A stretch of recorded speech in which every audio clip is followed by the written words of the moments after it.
Welcome to episode 30 of Avant-Garde Entrepreneur. I am so glad you're here today with me, my friends. Way back in the beginning of the year, oh my gosh, it seems so long ago, and it really wasn't. But in episode 24, in addition to talking about the importance of letting go of the how in terms of our biggest vision and goals and how those were going to come about, I shared that this year I'd invite you kind of behind the scenes of my life, introducing you to people who have made me who I am and who continue to support me on my personal journey of supporting you. Episodes 25 and 26 were interviews with Jacob Froats. He's a digital marketing expert and my personal human filter on all things marketing. Episodes 27 and 28 were interviews with John Geiwitz, a business advisor who talked about the importance of understanding your financials, how to learn about them, and the value of looking at your business through the eyes of a buyer, even if you never plan to sell it. Episode 29 was an interview with Sharon Williams, who literally has lived, and continues to live a life of service and now mentors others who are doing the same. She gave us insight into some of the common questions leaders have on their journey. And more important, she even answers them for you on the podcast. Each of these interviews were extremely valuable for social entrepreneurs of all kinds because they spoke directly to you and for you. Their perspectives and insights from life and business, they come from years of experience, and each of them has taken time to learn about you and your unique role balancing people and profit, as well as supporting the emotional and spiritual needs of those that you serve. If you missed any of those, I highly encourage you to go back and check them out after this one. You do not want to miss this episode.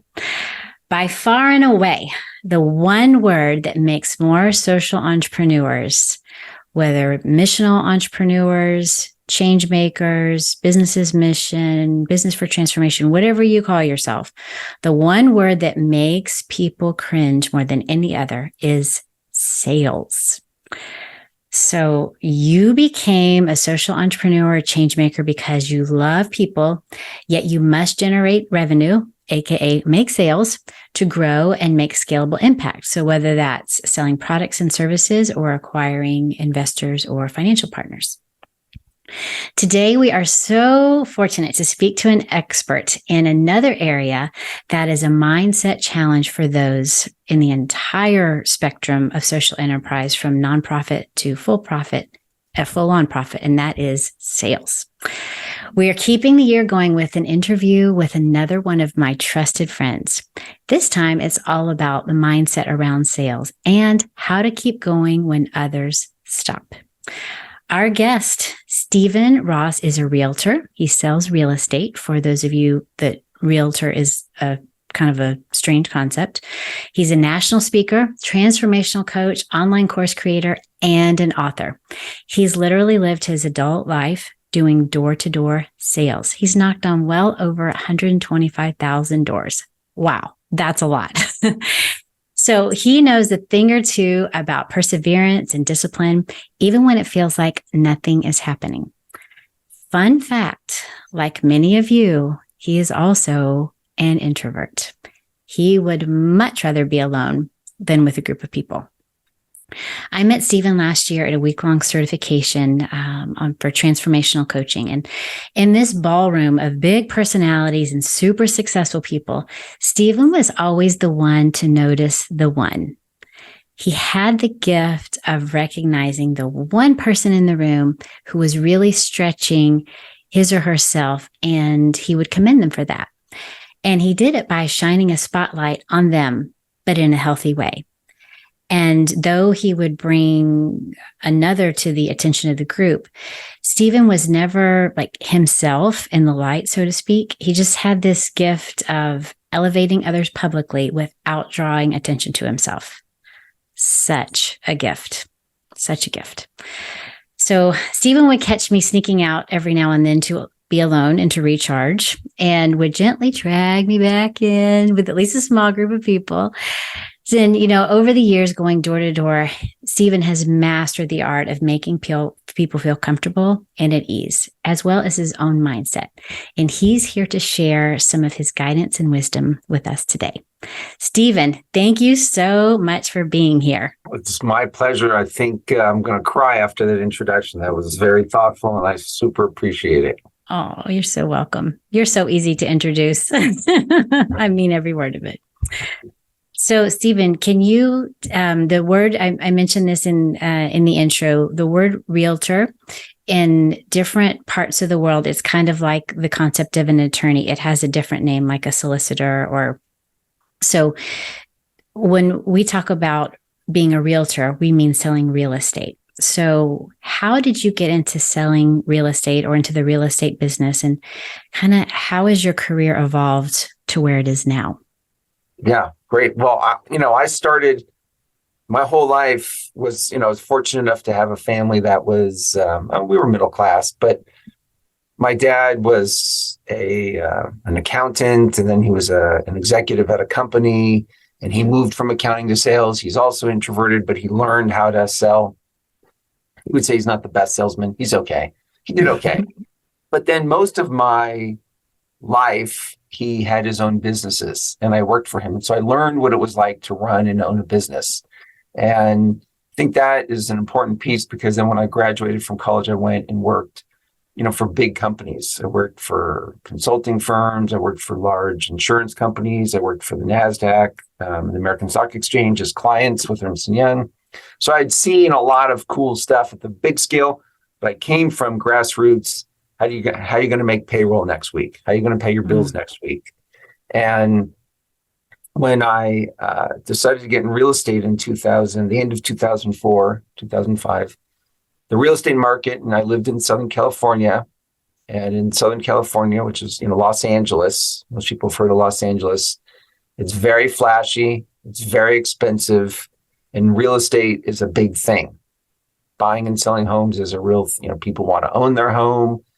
There's a lot of fanfare around selling homes. And if you looked on any of the streaming services, there's lots of TV shows about selling real estate. So it's become a very big thing in the US. And I forgot how we started the question, but I got into real estate because I was done being in the corporate world, and my third child was just about to be born, and I wanted to be home and raise my kids. So I wanted to figure out how can I be home and still have a business with no employees. I didn't want to have employees, but I wanted to work for myself. And real estate is one of those professions where you can do that, fortunately. On the other hand, there's no paycheck. This is, you only get paid if you sell something. And it seems easier than it really is. It really is kind of hard to get clients and have people trust you. And then you've got to learn how to actually do it. And so at the very beginning, the first couple of months, I was a pretty smart guy. I was fortunate to go to a good college, and I'd worked for some big professional firms, and I got paid a pretty good salary. But now none of that mattered in real estate. So everything I used to do has no relevance in a sense, because you only got paid if you went and talked to people who then wanted to buy and sell property. And it wasn't going so well.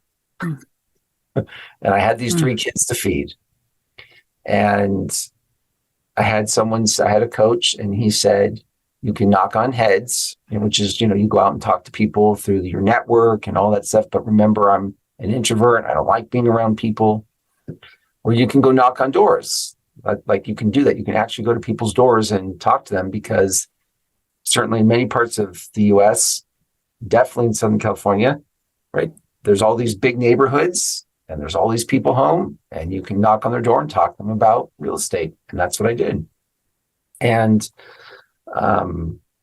forget how you started the question. That's kind of how I got into it. And then once I started, I just never stopped. And if anyone's probably no one's seen the movie Forrest Gump, where he runs in the scene, there's this character, and he runs from one end of the country to the other end of the country to the other. I mean, he just keeps running. And I was kind of like Forrest Gump. I just figured once I start, I'm just not going to stop because that's how I'm going to feed my kids. Mm-hmm. In the end, it's about, this is a relationship business and you can meet people anywhere. And Mm-hmm. how that translates really in any business, you're never really convincing people to do something. You're trying to find people, right? We're trying to find people who are fit for what we're offering.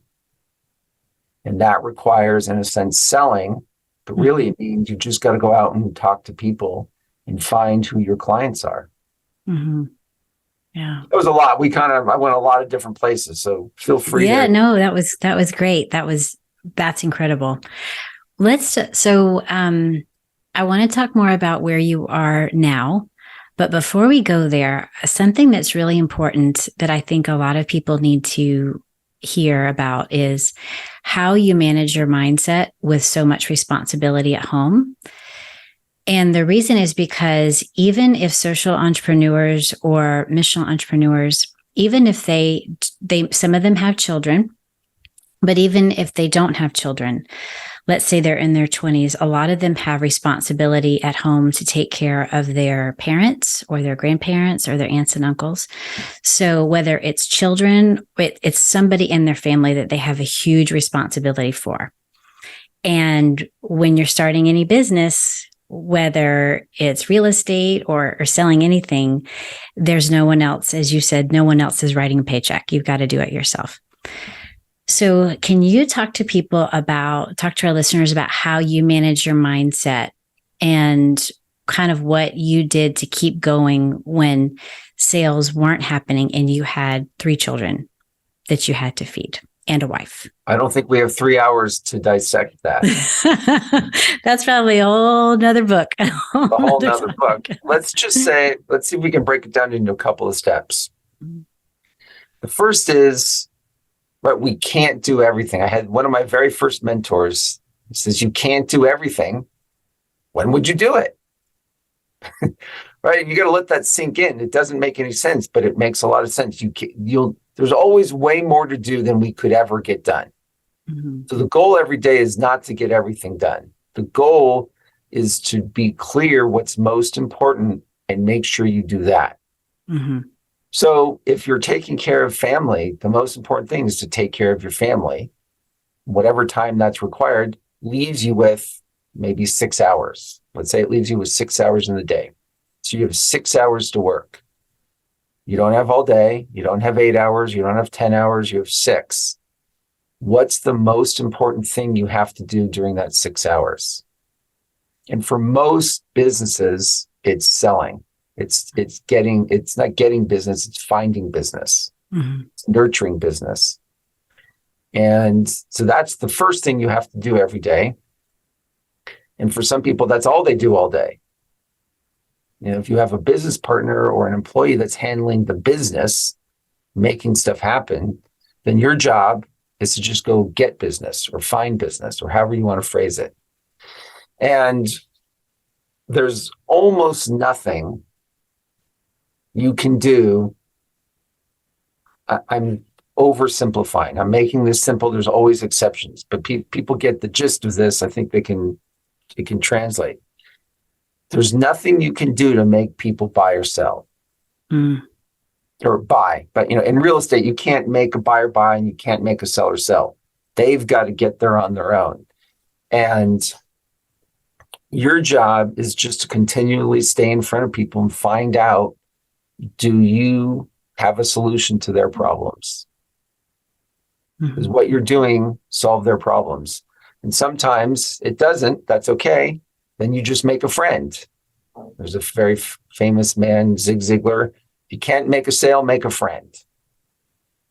And you can always make friends. And sometimes those friends turn into sales. And you're not making friends to make sales. You're making friends because we're human beings. And it's great. It feels good to connect and help people. Mm-hmm. So this gets back to my point. If you only have 6 hours a day, and the most important thing is finding people who are going to help you, your job is just to go serve people. Mm-hmm. And to listen. And that's the thing we can always do in any conversation we're having with someone, in any language, in any circumstance. It's to hear what's happening for the other person. And when you make that your mission, then you win every day. So you don't have to worry, did I make a sale today? It's, did I make a friend, so to speak? I'm keeping this very simple. Like, I'm not say, but I need to make a sale. I understand. I got to feed my kids. I understand. But if you can create a process as simple as, well, you were in the same business, but in my business, if you stay in touch with people and they're clear you're competent at what you're doing, then when they have a need, they will call you back. Mm-hmm. But if they don't know you, they're likely not going to call you. And if they don't trust you, they're not going to call you. Mm-hmm. So if I'm always coming to people and asking, do you want to sell your house? Do you want to sell your house? Do you want to sell your house? That's not really serving them. And they're going to be very annoyed. And they're going to think all I care is about making a dollar. When they have a need to buy or sell a house, they're not going to call me. Mm-hmm. So someone who's whatever position you're in, if you're in the position of, I don't know what people's business or what they're doing right now, but when you're talking to investors or people that can help you, the other great line is, if you help enough, if you want to really get what you want, help enough people get what they want. Mm-hmm. Yeah. And really it becomes, again, just so simple. You just go out and help people every day and you pay attention to what's happening, and you will find the people that need to help you in your business. Mm-hmm. Again, I know that's really simple, and that sounds a little airy-fairy. That may not translate, but it sounds like, well, but that's not really deliberate enough. So I don't know. Well, you tell me what's missing for people to hear that in a different way. I think you said it perfectly, because what we're talking about is your mindset and how you keep going when you have all this pressure at home and you have to feed your children and no one's signing your paycheck. And so this is not about a technique. This is about a mindset. And I think what you said is so important, that if you look at serving others and making friends with your customers or with donors and investors, then if you look at it like that, then it's not sales. And what you said is so important, that you can't make people buy something. You can't make people buy or sell something. And, I think there's some old, maybe 90s marketing out there about creating a problem or, creating a need for someone. And it's just so not true. And that's what I'm hearing you say. And when I think about how I feel about going out and putting myself out there, with social entrepreneurs, especially, their beneficiaries, the people who work for them, are so important. And the artisans and their staff, those are the people that they consider to be in service to. But if they look at customers, financial partners, investors, if they look at them as people that they can be in service to, then your mindset issue is solved, because it's not sales, it's really service. Yeah. And, if you're selling, if you were selling pens every day, it's pretty clear you probably could go out and sell pens every day, and you can make a sale every day. And so it's very easy to get focused on just the result. I'm going to sell pens. However, when you sell something, like when you're looking for investors, or when you sell something that's not required by someone every day, you can't really make a sale every day. And it's easy to say at the end of the day, well, today didn't produce anything. I didn't make any sales. And that's not the point. The point is to be clear what you're supposed to do every day, have a process and follow it. And when you do that every day, then every day is a win. When every day it's about serving others and you go out and you do that, you go, check, good day.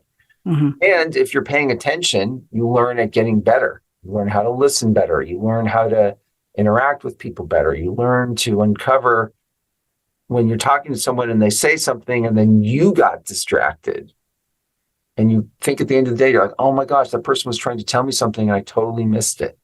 Mm-hmm. Right. Then you start to tune into how can I serve people? How can I listen to people better? You become more valuable because actually what's missing, and I don't think it's just in this country, what's missing is no one knows how to listen.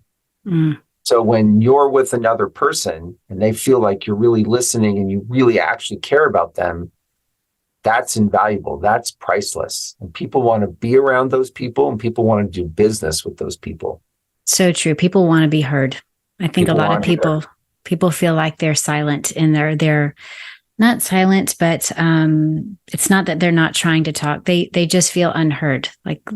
When you can make those people feel heard, that's huge because that's not just about it. Just goes back to serving people and making them feel good and valuable. We're gonna circle back to, but what you talk about when someone knows you, then they're going to call you. So no matter what you're doing, what you're selling, what your product or service is, if someone needs something, if they need a referral to someone, if they know you, or even if they need your product or service, if they know you, you're the trusted person. You're going to be the one that they call. Hopefully. And there's this saying, right? Know, like, and trust. Right? Mm-hmm. People do business with people that they know, like, and trust. Mm-hmm. It's actually, I think it's the reverse order. The order is not quite correct. I think it's actually they know, they have some awareness that you are someone who could solve my problem. And two, that they trust that you could solve their problem.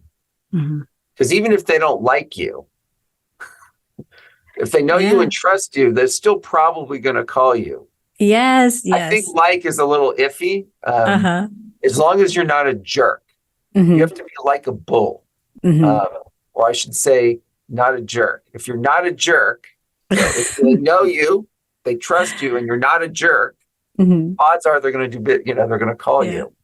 I know it's a little in the weeds, but I think that's true because think about people you've had to do business with, and you either knew them or you knew someone who knew them, and that you felt confident. You felt confident that they could do the work. You were still unsure whether you liked them or not. Maybe there was something about their personality or whatever. That wasn't really the deciding. It was the first two. And it could be, there's other combinations. All I'm saying is having an awareness, which means you've got to get out and talk to people. And people have to know who you are. And two, they've got to trust you. And they're going to trust you if you're not always serving your own interests. If you really are out to serve others, they're going to feel safe with you. Part of the trust process. And that comes across. People know that, right? People get that. They perceive that. They could tell when you're doing something to serve them versus serving yourself. Have you ever done the muscle testing exercise? You've done that. Have you done the muscle testing with any of your Yes. group? Yes. Do you do the one with thinking about a goal for yourself and then thinking a goal that serves others? Oh, I haven't done that one yet. No, I haven't done that one yet. Think about a goal. So if I think about, I just did this 5 times this week with different audiences. And I say, all right, think of a goal that just serves you. And usually they're thinking about an income goal, but whatever it is. And their arm will test weak. It'll go right down. And then they put their arm back up and I say, okay, now think about the goal and how it helps and serves others. And then once they got it, I tested their arm's strong, right? They were, So our body knows when we're being self-serving versus serving others. Yeah. There is a literal integrity issue in our physiology. Yeah. So interesting. So if you're listening to this, then you might want to catch the YouTube video so you can see what Stephen is doing. But muscle testing is a kind of a concept. There's a lot of science behind it, but it basically is what Stephen said. Your body knows what is best for you. And you can hold your arm out to the side. And when he says it'll test weak, that means if you think of something that's not truly for you or the best for you, your arm will just go straight down. But if it's something that is good for you, your body knows it and your arm will stay strong. It'll stay up. It's really incredible. So, Stephen, you mentioned talking to people 4 or 5 times. You're doing muscle testing this week. Tell us about how you got from selling real estate, literally knocking on 125,000 doors, to where you are now. It's a very long journey, and I don't even know that I've arrived anywhere. I'm in front of more people. How about that? But there's no arriving. That's the other piece.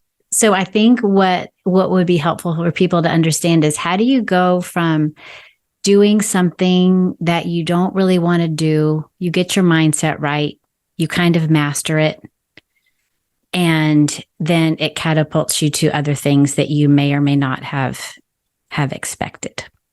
All right. Well, here's a great, this isn't quite answering your question, but I think it really is the best answer. When I started knocking on doors, a couple of things. 1, I hated it. Mm-hmm. 2, I was terrified of it. And 3, I was very bad at it, like really not good, not good at all. Right. So I had everything going for me, you could say, other than I didn't quit. And so and then I would knock on doors and year in, year out. And then when I moved to Colorado, I kept doing it. And for many years, it seemed like not much was happening. Mm. That's the problem, right? Mm-hmm. Is that I'm taking this action. I don't like it. I was getting better at it. And in the moment of every day, it feels like nothing's happening. It's like building the pyramids 1 brick every day. Mm. Right. And after, I don't know how many bricks are in the pyramid, thousands. Mm-hmm. Well, we're just going to make it up. But everyone can imagine the pyramids in Egypt. Mm-hmm. And every day you laid 1 brick. And after a couple of years, you wouldn't be very far. And every day you did it, you're like, what difference did that make? Mm-hmm. Because it feels like it's no difference, but every brick is important to get to the next step. You don't do the brick, you don't get on to the next step. You don't go out and knock on doors today. If you don't go out and talk to people today, if you don't go out and do whatever it is you're supposed to do, you don't get anywhere. You'll never build the pyramid. You only build the pyramid over time. So over time, over 15 years of knocking on doors, miracles happened. Besides doing business, which obviously was a main goal, I got better at talking to people. Mm-hmm. I got better, masterful about what happens in real estate. Because when you're walking through neighborhoods every day and talking to people every day, you see and hear stuff that you just would never hear otherwise. Your pattern recognition gets better. I can walk into any neighborhood and immediately be dialed into how that neighborhood works, who lives there, all of it, all of the details. And then finally, what I also learned is that there's lots of people who could make money in real estate. Many of them they have a good year or two. And then there's a few that have many good years. But all of them couldn't do what I did. They couldn't just come up with a process and stick to it day in, day out. They were so hooked on the immediate gratification, seeing the result. And the power that I have, and the reason why I can get in front of people and talk to them, is because I've done hard things for a long time and learned and become and have grown through the process, so that I have some perspective of what it takes to persevere over time. Mm-hmm. So when I started knocking on doors in 2005, it seemed like nothing was happening, because nothing really was, in a sense, but it was laying the bricks of the pyramid. I can't help anyone from the bottom pyramid. I can only help after I've built the bricks up, and I can help people come along as to what's required along the journey. And so if you're, wherever you are, if you're just starting, it's going to feel hard, and it's going to feel like you're not making any progress. And it's going to feel, most of the time, you're going to feel like quitting. Mm-hmm. And it's only when you get further along that you have any perspective that you've made any difference. Mm-hmm. And you just have to have faith that you're on the right path. So true. We talk about this in, I do a workshop a couple of times a year, free workshop called 5 Mindset Pitfalls to Avoid in Social Entrepreneurship. And that is one that's actually, I think the number one mindset pitfall is nothing is happening. And exactly what you said is so true. We talk about, especially in developing communities, I talk about things, it's happening. Miracles are happening. They're just micro miracles. It's kind of like they're so small, your mind can't even perceive they're happening. And so I think it's important for our listeners to hear that this is not about just in up and coming communities. This is a universal concept where when you're getting started with something, especially when it's something hard, something that you have a lot of fear and angst around, something you know you need to do, it can truly feel like nothing is happening. So I think it's good for people to understand that this is not just about their community. This is one of those universal principles. Yeah. So thank you for sharing that. Yeah. No, and you're welcome. And the other thing, from our mutual, how we met is through Jack Canfield. And I don't know if he created this phrase or not, but that's where I heard it, which is you only develop courage by surviving a risk. Mm-hmm. Or you could say confidence or any of it. Like until you do something hard and scary, you'll have no ability to deal with hard and scary things. Like you have to actually go do it. So if it's hard to move your business forward because you don't know what to do, or because it feels like the people you have to talk to you're scared about it, or you're unfamiliar, you have to do it. Otherwise you can't get better. You can't have the courage. You don't get the courage first. You get the courage and confidence after you've done it, you could say. It's after, yeah. So if you want to be courageous and confident, you got to go do it. So you have to, that's why they say that fake it till you make it. Mm-hmm. I don't know if that phrase is right, but in a way, you actually do get the confidence as you pull through. Mm-hmm. Yeah. Because we're not going to die talking to someone that we're scared, just nothing bad's going to happen. We're not going to physically, for most of us. Mm-hmm. I mean, I have gone to people's doors and they've opened them up and they have a gun right there in their holster. And, it was possible. Knock on wood, nothing. It's even as simple as with children, you never want to clean your room, but you do it first and the feeling follows, the feeling of gratitude, the feeling of courage. You have to do it first. Take action first. Incredible insight from Stephen Ross, author of Doors Open When You Knock. Stephen shared so much wisdom, not just about sales, but about navigating life as a leader, an entrepreneur, and being a parent in a really high performance career of door-to-door sales. Isn't he just one of the easiest people to listen to? So many of the principles that for success that Stephen talked about, they just apply to all of us as avant-garde entrepreneurs, no matter our role in social enterprise or the types of beneficiaries we serve or the customers that we have. And he's got a lot more to say.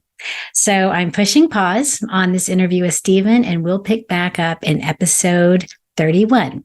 Stay tuned. You won't want to miss what he shares next time.